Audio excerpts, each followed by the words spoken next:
नमस्कार, स्वागत है आपका एबीपी न्यूज में। आपके साथ मैं हूं अखिलेश आनंद। कल देश का बजट पेश किया जाएगा और बजट का सीधा हमारी आपकी जेब से वास्ता होता है। तो आज हम आपके लिए बजट स्पेशल शो लेकर आए हैं। इंसान के जीवन यापन के लिए अर्थ यानी पैसा बहुत महत्वपूर्ण है। तो ऐसे में जाहिर तौर पर सरकार की वो नीतियां जो हमारी आर्थिक सेहत को प्रभावित कर सकती हैं, आपको उसकी पूरी जानकारी होनी चाहिए। इस साल बजट से उम्मीदें इसलिए भी ज्यादा हैं क्योंकि कोरोना ने न सिर्फ लोगों को बीमार किया बल्कि देश की अर्थव्यवस्था भी बीमार है। इस बीमारी का क्या सरकार इलाज कर पाएगी? क्या बजट में ऐसे प्रावधान होंगे जिससे लगभग रुका हुआ सा अर्थव्यवस्था का पहिया चल पड़ेगा? क्या हमारी आपकी जेब या रसोई के लिहाज से सरकार कोई फैसला लेगी? क्या महंगाई डायन का खात्मा होगा? क्या रोजगार के लिए हताश हो रहे युवा के लिए कोई खुशी की खबर देगा यह बजट? सवाल कई है, जवाब कल मिल सकता है। 5 राज्यों में चुनाव के ठीक पहले पेश होने जा रहा बजट क्या जनता की उम्मीदों को पूरा करेगा? क्या इस बजट से उस आम आदमी को राहत मिलेगी जिसके लिए कोरोना काल में घर चलाना मुश्किल हो गया? बीते 1 साल में देश के गरीब और मिडिल क्लास के लोगों के लिए 2 सबसे बड़े मुद्दे रहे, महंगाई और बेरोजगारी। इसीलिए चुनावी राज्यों में विपक्ष भी अब इन मुद्दों को लेकर सरकार को घेरने में लग गया है। महंगाई और बेरोजगारी, इन दोनों को तमचे से मारिए या इत्र छिड़क कर मारिए या कैसे मारेंगे, ये सरकार की जवाबदेही और जिम्मेवारी का हिस्सा है। इन्हें शमशान में जलाइए या कब्रिस्तान में दबाइए, पर भगवान के लिए, ईश्वर के लिए इसका हल निकालिए। समाजवादी पार्टी के लोग लगातार किसानों की आय दोगुनी का सवाल पूछेंगे, महंगाई का सवाल पूछेंगे, जो आपने सिलेंडर महंगा कर दिया वो सवाल पूछा जाएगा आपसे। इनको घरों में जाकर के जो पर्चा बांट रहे हैं, सिलेंडर देखना चाहिए भर गया क्या नहीं भरा है। गरीब के घर में अगर ये पर्चा बांटने जा रहे हैं तो हमें तो बता रहे हैं कि आज सरसों का तेल भी इतना महंगा हो गया। क्या बीजेपी को समझ में नहीं आता कि सरसों का तेल इतना महंगा हो गया?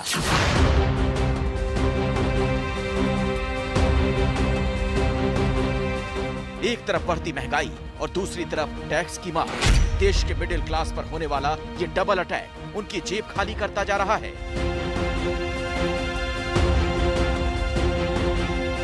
लखनऊ के रहने वाले प्रताप नारायण सिंह एमएसएमई सेक्टर से जुड़े हैं। वो पेपर की थैली बनाने का काम करते हैं। प्रताप का कहना है कोरोना ने उनके व्यापार की कमर तोड़ दी। बाजार में पैसा नहीं है, खरीदार गायब है बाजार से।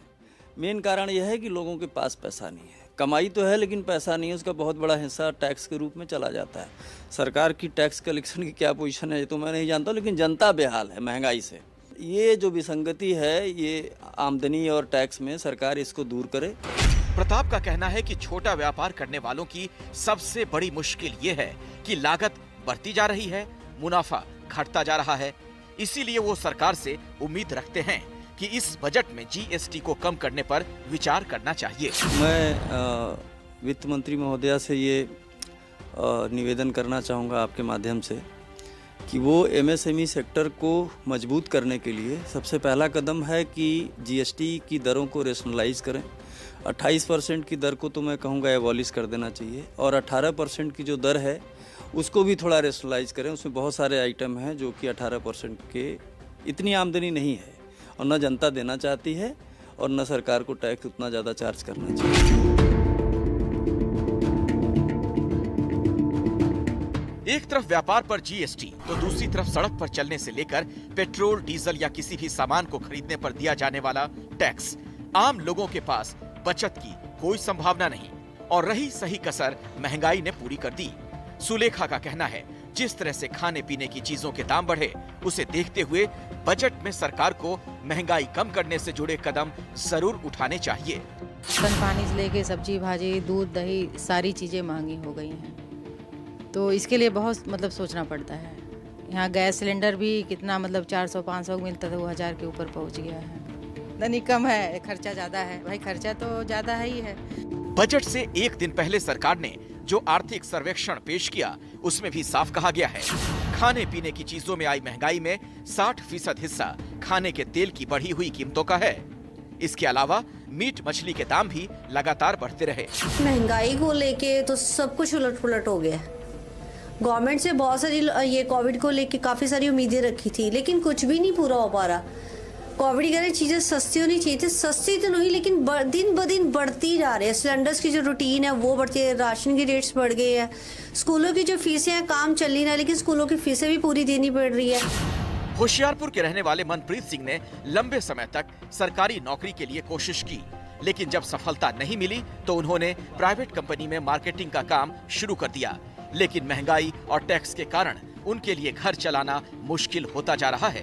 सरकार को यही कहना चाहते हैं कि थोड़ा सा अपनी नीतियों में सुधार लाएं, लोगों को रोजगार दें, थोड़ा महंगाई पे कंट्रोल करें। नौकरी पेशा लोगों की सबसे बड़ी उम्मीद यही है कि इस बजट में सरकार टैक्स के मोर्चे पर राहत का ऐलान करे, जैसे कर मुक्त आय की सीमा 2.5 लाख से बढ़ाई जाए, स्टैंडर्ड डिडक्शन 50,000 से बढ़ाकर 1 लाख किया जाए, जीवन बीमा प्रीमियम को ATC के तहत मिलने वाली छूट से अलग किया जाए। इसके अलावा होम लोन पर मिलने वाली छूट की सीमा भी बढ़ाई जाए।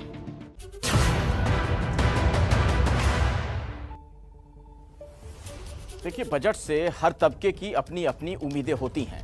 ऐसे में जिसे हम देश की आधी आबादी कहते हैं, उसकी भी अपनी इस बजट से आकांक्षाएं हैं।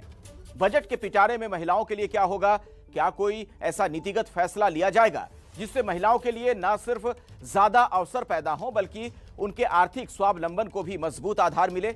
यही नहीं, महिलाओं के किचन के बजट पर निर्मला सीतारमण का यह बजट क्या और कितना असर डालेगा? लखनऊ की रहने वाली रागिनी चंदेल ने MBA किया है। वो एडवर्टाइजिंग इंडस्ट्री से जुड़ी हैं। उनका कहना है, चुनाव में महिलाओं की बात तो सब करते हैं, लेकिन सरकार के बजट में महिलाओं के लिए कुछ क्यों नहीं होता? हमें स्कूटी नहीं चाहिए, लैपटॉप नहीं चाहिए, काम चाहिए। आज की डेट में कोई भी लड़की ऐसी नहीं है जो कि कहेगी कि नहीं मुझे घर जाके करना है। अगर वो घर में काम करती है, दाल चावल खाना भी बनाती है, बच्चे संभालती है, उसके बाद भी वो अपने करियर को लेके बहुत ज़्यादा काफ़ी एक्साइटेड रहती है कि नहीं हमें करियर बनाना है अपना। तो बस हमें एम्प्लॉयमेंट दे दीजिए, एम्प्लॉयमेंट रहेगी तो सब कुछ अच्छा रहेगा।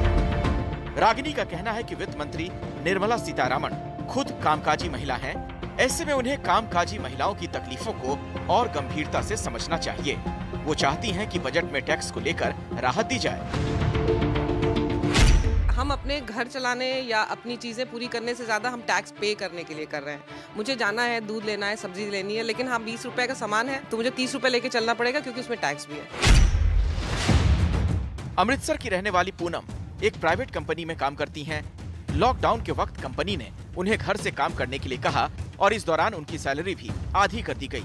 पूनम का कहना है कि सरकार को अब ऐसे लोगों के बारे में सोचना चाहिए। जैसे लॉकडाउन चल रहा है, काम नहीं है, तो गवर्नमेंट को चाहिए था कि ये चीज़ों में जो है वो प्राइवेट जॉब्स वालों को या जो नहीं इतना काम कर पा रहे हैं उनको कुछ सहूलत दे, लेकिन उन्होंने कुछ भी नहीं किया इस चीज़ के लिए। कामकाजी महिलाओं की तरह गृहिणियों का भी कहना है कि बजट में देश की आधी आबादी का पूरा ख्याल रखा जाना चाहिए और महंगाई कम करने से लेकर लड़कियों की शिक्षा तक के लिए और कदम उठाए जाने चाहिए। लड़कियों की शिक्षा के लिए सरकार को जरूर एफर्ट करने चाहिए। सरकार को चाहिए कि कोई ऐसे कदम उठाए जिसमें बच्चों को भी कोई रिलीफ मिले और महिलाओं को भी कुछ बेनिफिट्स हों।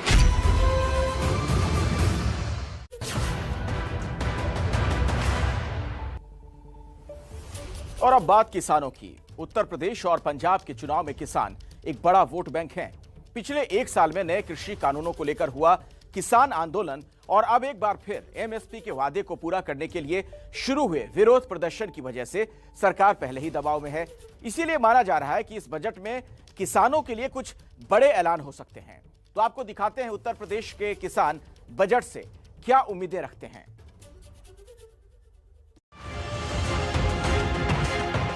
खेती से जुड़े लोगों के लिए ये बजट काफी अहम होने वाला है। सरकार ने वादा किया था 2022 तक किसानों की आय दोगुनी हो जाएगी, लेकिन फिलहाल ऐसा होता दिख नहीं रहा। इसीलिए किसानों की सबसे बड़ी मांग है कि बजट में फसल की सही कीमत मिलने को लेकर प्रावधान किए जाएं। सरकार का वादा था कि 2022 तक हम किसानों की आय दुगनी करेंगे और जिसमें कि दुगनी छोड़ो, अभी तक किसान को सही समय से ना खाद मिल पा रही है, ना बीज उपलब्ध हो पाते हैं और पूरे दिन लाइन में लगा रहता है किसान, किस समय खेती करे, किस समय अपना बीज खरीदे या खाद खरीदे।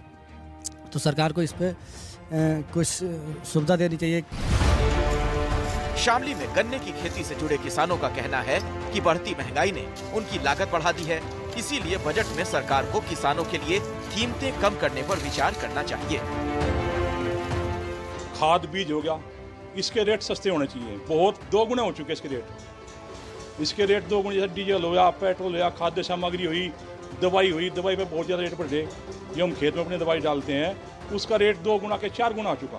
क्रेडिट कार्ड है, लोन लेता है किसान, उसका ब्याज वगैरह या अगर वो नहीं समय पे दे पा रहा उसको माफ़ होना चाहिए और ब्याज बहुत कम होना चाहिए जिसको वो उसको दे सके समय पे। इसके अलावा किसानों की मांग है कि सरकार खेती को बढ़ावा देने वाली नई योजनाओं का ऐलान करे, खेती में बढ़ती लागत को कम करने के लिए जरूरी कदम उठाए और न्यूनतम समर्थन मूल्य को लेकर ठोस नीति बनाई जाए। समय पर भुगतान सबसे बड़ी समस्या है। गन्ना मूल्य नहीं बढ़ाया जा रहा, 5 साल में इस बार 25 रुपए बढ़ाए, जो 1 साल में केवल 5 ही रुपए बैठे हैं। किसानों की नाराजगी को देखते हुए ये उम्मीद की जा रही है कि सरकार इस बजट में किसानों के लिए बड़े ऐलान कर सकती है। ये इस वक्त आप देख रहे हैं मेरे हाथ में, ये 1 रुपए का सिक्का है। अब आप सोच रहे होंगे कि आखिर ये 1 रुपए का सिक्का इस वक्त मेरे हाथ में क्यों है और ये दिखाने के पीछे मेरा इरादा क्या है, वो मैं आगे आपको बताऊंगा। आखिर इसका मतलब क्या है, मैं क्यों आपको 1 रुपए का सिक्का दिखा रहा हूं। लेकिन उससे पहले स्वागत कर लेते हैं देश की अर्थव्यवस्था की बहुत ही खास, बेहद मजबूत समझ रखने वाले 2 महारथी हमारे साथ इस वक्त स्टूडियो में मौजूद हैं। मैं आपसे इनका तारुफ करवा देता हूं। शरद कोहली जी मेरे साथ हैं, देश के मशहूर अर्थशास्त्री हैं, बहुत बहुत स्वागत आपका। साथ ही मेरे साथ जुड़ गए यहां पर डॉक्टर ए सुनीलधरन जी, जो कि एसोसिएट प्रोफेसर हैं मोतीलाल नेहरू कॉलेज में। आप दोनों का बहुत बहुत स्वागत है। इन दोनों से आगे हम बातचीत करेंगे और अर्थव्यवस्था की बहुत ही जो बारीक समझ होती है सरल भाषा में, वो हमें ये दोनों दिग्गज बताने वाले हैं। तो ये जो सिक्का मैंने आपको दिखाया था, ये जो सिक्का है, मैं आपको बता दूं कि देश का वित्त मंत्रालय बनाता है। आपने गौर किया होगा कि सिर्फ 1 रुपए के नोट और सिक्के पर ही वित्त मंत्रालय लिखा होता है, बाकी के सारे नोट पर आरबीआई की मुहर होती है, गवर्नर का दस्तखत होता है। ये मैं आपको दिखाना भी चाहूंगा। ये देखिए 100 रुपए का जो नोट मेरे हाथ में आप देख रहे हैं, इस पर आप देखेंगे क्या लिखा हुआ है। इस पर यह लिखा है कि मैं धारक को 100 रुपए अदा करने का वचन देता हूं और उर्जित पटेल गवर्नर, ऐसा लिखकर आप मतलब गवर्नर का दस्तखत और आरबीआई की मुहर, ये 100 रुपए के नोट में। तो ये जो डिफरेंस है, इसके पीछे की वजह भी मैं आपको समझाऊंगा। नोटों का फर्क यह है कि आरबीआई जो नोट जारी करता है उसमें एक वादा होता है, यह लिखा होता है कि मैं आरबीआई गवर्नर धारक को इतने रुपए देने का, अदा करने का वचन देता हूं, मतलब प्रोमिसरी नोट। प्रॉमिस है इतने रुपए देने का और उस प्रॉमिस का आधार होता है ये 1 रुपए का नोट जो हम आपको दिखा रहे थे, मतलब भारत सरकार की गारंटी, वित्त मंत्रालय की मुहर। अब ये फर्क आपको इसलिए मैं बता रहा हूं ताकि आप इसे समझकर पूरे बजट को समझ सकते हैं। जैसे 1 रुपए का सिक्का सरकार बनाती है, उसी तरह बजट भी सरकार बनाती है। लेकिन इसके बाद रुपए का क्या होता है, यह करता है तय रिजर्व बैंक ऑफ इंडिया। रुपया कितना बड़ा होगा डॉलर के सामने, उसकी कीमत कैसे बढ़ेगी, देश का रुपया सबसे बड़ा रुपया कैसे बनेगा और किस तरह रुपए की ताकत बढ़ने में मुश्किल पैदा कर रही है महंगाई और बेरोजगारी। तो बजट में ऐसा क्या किया जाना चाहिए कि देश का ये जो रुपया है ये सबसे बड़ा रुपया बने और उस ओर कदम बढ़ाए, महंगाई और बेरोजगारी को कम करती जाए। देश के 5 राज्यों में चुनाव भी हैं, इसे लेकर भी अर्थव्यवस्था का यह मुद्दा सबसे जुड़ा हुआ है। तो इसी मुद्दे पर मेरे दोनों तरफ जो मौजूद एक्सपर्ट्स हैं उनसे हम बातचीत करेंगे, वो अपनी राय भी रखेंगे। लेकिन पहले मैं आपको एक रिपोर्ट दिखाना चाहूंगा ताकि इस बात को थोड़ा आप समझने की कोशिश करें कि मिडिल क्लास को दिमाग में रख के अगर वो बजट बनाते हैं तो वो बाकी बहुत ज्यादा लोगों के लिए कन्वीनियंट होगा, लोगों को ज्यादा सही लगेगा। गरीबों के हित में, स्मॉल स्केल इंडस्ट्री वालों के हित में, बड़े जो इंडस्ट्री है उनके हित में एक अच्छी स्कीम आएगी और इंडस्ट्री बढ़ेगी, लोगों को और सहूलियत मिलेगी। जो बजट होगा ये एक मिडिल क्लास के लिए होना चाहिए और इसमें हमें ये देखना चाहिए कि हमारी मिडिल क्लास जो है, हम जो टैक्स और जो रिटर्न्स फाइल करते हैं वो कुछ हमारे को राहत मिली जाए इसमें। बजट से पहले जनता के बीच कराए एनएसओ के एक सर्वे में ज्यादातर लोगों ने महंगाई को विकास और बचत की राह में सबसे बड़ा रोड़ा बताया। इतना ही नहीं, आरबीआई के पूर्व गवर्नर रघुराम राजन ने भी 2022 में महंगाई और बढ़ने की आशंका जताई है। अब सर्वे में शामिल 45% लोगों को भी लगता है कि 2022 में महंगाई का प्रकोप और बढ़ेगा। हालांकि 14% को लगता है रिजर्व बैंक और सरकार मिलकर इस पर काबू पा लेंगे। 22% लोगों ने महंगाई को ग्लोबल फैक्टर पर निर्भर बताया है। सर्वे में शामिल लोगों ने महंगाई को कोरोना महामारी से भी बड़ा जोखिम बताया। 37% लोगों ने विकास की राह में सबसे बड़ा रोड़ा महंगाई को बताया। 31% ने वायरस की एक और वेव को उनकी कमाई और जीडीपी के लिए बड़ा खतरा बताया है। 18% लोगों को लगता है कि उपभोक्ताओं का भरोसा अभी वापस नहीं आया है और 15% लोगों ने निजी निवेश में कमी की आशंका जताई है।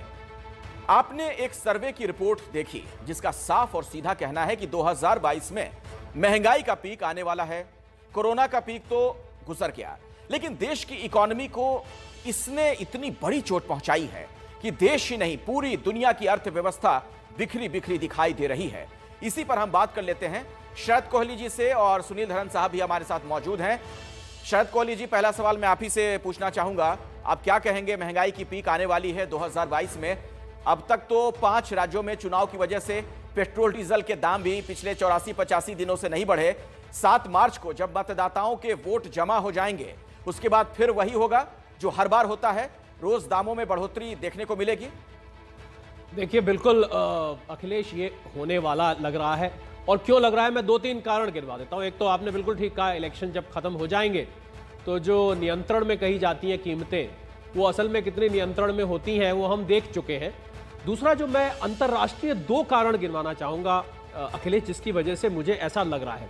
पहला कारण, रशिया और यूक्रेन के बीच में जो बढ़ता हुआ तनाव है और तीसरे विश्व युद्ध की कहीं कहीं बीच में खुशबू आ रही है।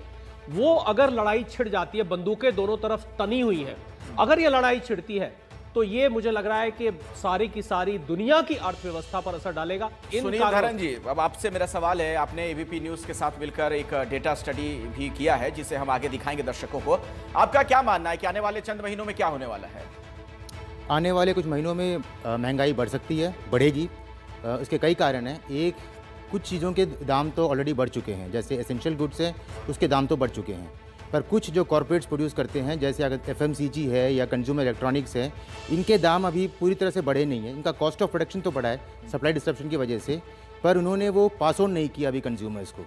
पर इंडस्ट्री का ये मानना है कि अभी, क्योंकि एकदम से अगर वो पास ऑन कर देंगे तो वो उनके मार्केट को इफेक्ट कर सकता है। अच्छा, तो ग्रेजुअली इसको ये पास ऑन करेंगे और अगले 2-3 महीने में हो सकता है कि ये 10 से 15% और बढ़ जाएगा। तो हम सिर्फ एक्सपर्ट से ही बात नहीं कर रहे हैं, आपको मैं बता दूं कि आम लोगों से भी लगातार हम लोगों की बातचीत चल रही है, जिसमें लोगों ने ये बताया है कि संक्रमण और लॉकडाउन से सप्लाई बुरी तरीके से प्रभावित हुई और कच्चे माल की बढ़ती कीमतों का बोझ कंपनियों ने उपभोक्ताओं पर डालना शुरू कर दिया है।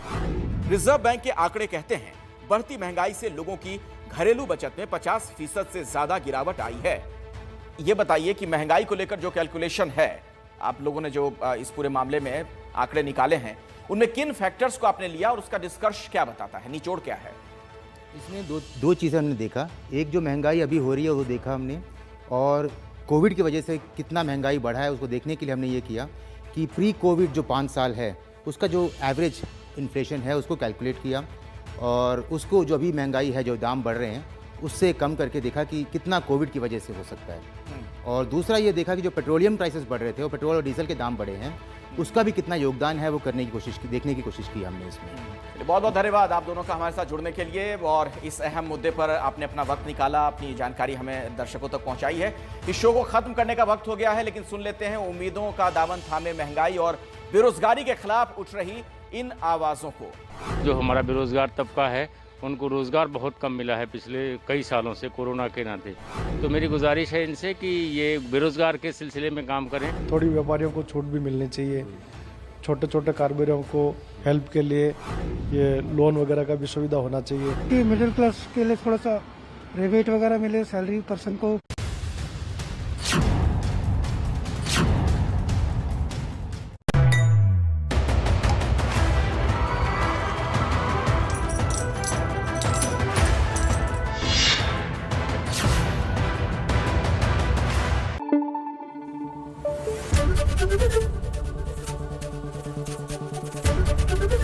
एबीपी न्यूज आपको रखे आगे।